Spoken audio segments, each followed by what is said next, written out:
Magic fans, I can't believe we're saying this, but it's game day. Here comes Anthony Hardaway.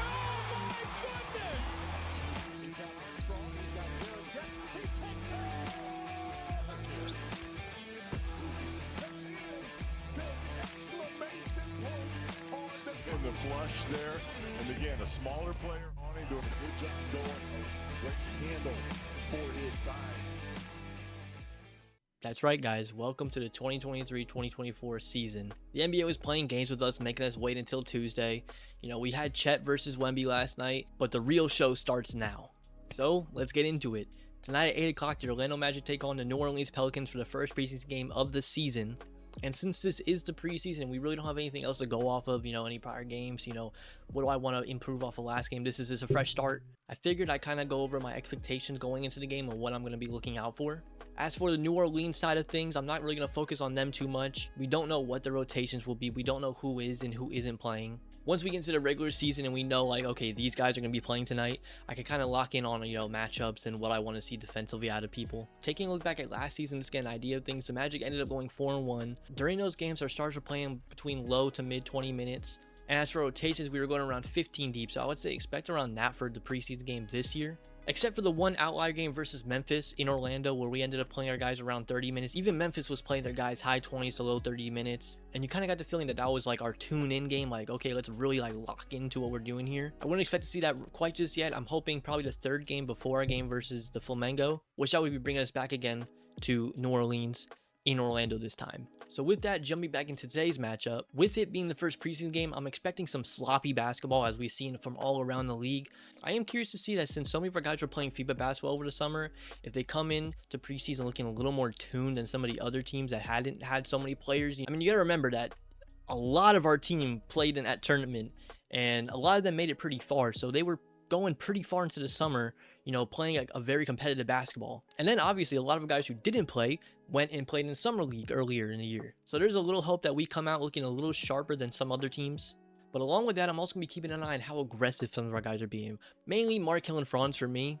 I want to see if Franz could come in and bring that FIBA aggression that he had during the tournament and carry it over into the regular season. Because as us Magic fans know, there were times last year where Franz was a little too passive for our liking. Even when he was having a good game, he would have a good first half and then go passive, or he'd be passive in the first half and then have, fourth quarter Franz would happen. I would like to see a steady balance of that aggression the entire game. And the same thing with Markelle. If you guys were watching at the end of last year, you would know that Markelle was very aggressive, and you could tell that he was finally starting to come back to him. He was getting comfortable on the court, getting to where he wants, getting his shots that he wants.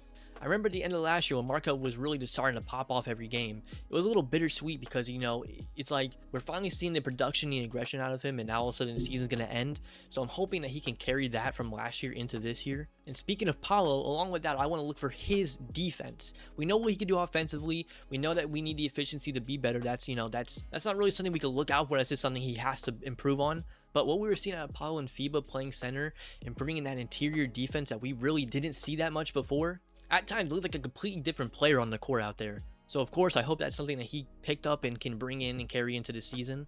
And along with that, just the team defense as a whole. Obviously, this team is going to be very dangerous defensively, but it's going to be exciting to actually just see, it come together and see how dangerous are we really talking now. If we can get Suggs in that starting lineup with his perimeter defense, Markelle's defense, Franz's defense, and then Wendell and Paolo's interior defense, and then have a bench with Jonathan Isaac and Anthony Black coming off of it. Now, it sounds crazy to think about it, but now it's really time to see it in action. And that leads me to the next thing I'm going to be looking out for. Jonathan Isaac. We've been talking about him all training camp. We've been seeing clips and videos of him all summer. He's apparently totally healthy. We don't know what the minute restriction is, if there even is one. I'm going to assume there is. But we're going to be able to find out exactly how much of him we're going to see. What are his minutes going to look like? What are his rotations going to look like? What groups is he going to be playing with? What position is he going to be playing off the bench? And I'm just looking forward to seeing overall how impactful he can be for us off the bench on this team. And of course, I know what a lot of us are thinking. Shooting. How is our shooting going to be this year? Did Markelle take a jump? Did Paolo take the jump? Did Jalen take a jump? Can Anthony Black have a respectable three-pointer? Something where, the defender has to just respect him and stay on him. He can't slack off. Because like I mentioned before, our team is very athletic and likes to get to the basket. And it's really hard to do that without spacing. You need spacing to be able to, successfully move the floor the way they want. Will Jett Howard come in and impact that right away? Are they going to ease him into it? Is he just gonna, force our hand and make us play him because he's just that good? Because obviously we know Jet can shoot the ball, but now it's time to see, like, can he really shoot the ball, Because I really do believe with the addition of him and then obviously Gary Harris, who shot like a 43% last year, and then also the inclusion of Joe Ingles, who I don't know how his minutes will look. I'm guessing like 15 to 20 minutes a game during the regular season, so who knows what we'll see out of him today. But yeah, there's just a lot of stuff we'll be looking out for, a lot of questions that will be answered. But yeah, guys, I'm just ready, man. I don't know how to explain it. It feels like we've been waiting so long to see this, but at the same time, it doesn't feel real that it's here. I feel like for the past few months, I've been looking like, okay, this is coming up, and then this, and then this, then we get to the season. Now it's like, okay, next thing up is the season. I'm excited to finally get into the season, watch them play, come back, recap the game, give the live reactions, I hope we have a lot of positives in the year for that, not a lot of negative rants in the future, hopefully. There obviously will be some, but every team is going to go through that. The question is this year, can we push through it and not get hung up in those slumps for so long? Hopefully, if we have a bad loss, our guys just say, okay, look forward to the next one. Let's get out of it. Let's get our payback from the last one. And most importantly, can we please just stop playing down to our competition? Last year, we were like sneakily like taking down these giants of teams, the Celtics, the Clippers, the Suns. And then we would go and lose to, a Sixers team without James Harden and Maxey and Embiid back-to-back games. It didn't make any sense. If anything, I just want consistency. Just be consistent in the, more positive way, in a competitive way.